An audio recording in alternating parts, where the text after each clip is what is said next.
दरम्यान महायुती सरकारचा भव्य दिव्य शपथविधी सोहळा मुंबईच्या वानखेडे स्टेडियमवर होणार आहे। मात्र महायुती सरकारच्या मंत्रिमंडळामध्ये कुणाची वर्णी लागणार याकडे आता सर्वांचं लक्ष आहे। मंत्रिमंडळामध्ये खांदेपालट होणार आहे की नव्या चेहऱ्यांना संधी मिळणार याकडे सगळ्यांचं लक्ष आहे।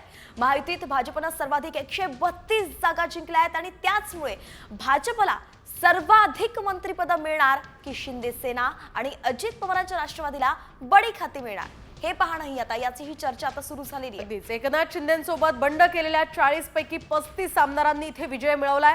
संजय शिरसाट आणि भरत गोगावलेंसारख्या आमदारांना मागच्या सरकारमध्ये खरं तर मंत्रिमंडळाची संधी मिळाली नव्हती। त्यांनी वारंवार ते बोलून दाखवले आणि आता अखेरच्या क्षणी महामंडळ देण्यात आली होती। तेव्हा यंदा जरी त्यांचं या ठिकाणी मंत्रिपदाचं स्वप्न साकार होणार का? ज्या पद्धतीने टार्गेट होतं तर जातीचं राजकारण होतं, ओढ जिहाद, ज्या पद्धतीने नौमानीचं स्टेटमेंट आलं, कसं पाहता? नाही, मी म्हणूनच म्हणतो त्यांनी शॉर्टकट कॉपी बहादर विद्यार्थ्यासारखं हे कॉपी बहादर राजकारणी होते। हे विकासावर मत मागताना तुम्ही कधी बघितलं का यांना?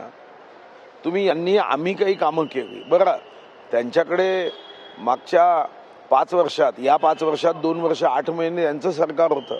त्यांना 2 वर्ष 8 महिन्यामध्ये त्यांनी काय दिवे गावले असा एक तरी दिवा हातात घेऊन मतं मागता आलीत का? त्यांची शब्द काय अतिशय निम्न शब्दाचा उपयोग करायचा। काय दुसऱ्याच्या डिक्शनरीमध्ये शिवे नाही आहेत का?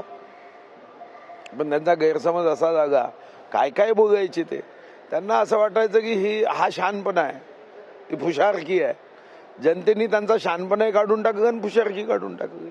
शब्दाचा वापर हा अतिशय संयमित या महाराष्ट्रात संस्कारित केला पाहिजे। काहींचा निसटता विजय झालाय, मुख्यमंत्री पदाचे उमेदवार राहिलेले आहे, कसं पाहता? नाना पटोले आता निसटता विजय होणारच ना। तुम्ही सीएमच व्हायचं स्वप्न पाहायला लागलंय तर तुमच्याच पक्षातले इतर शत्रू हे तुमचा निसटता विजय करण्या इतकी निश्चितपणे तुमच्यावर काळजी घेतील।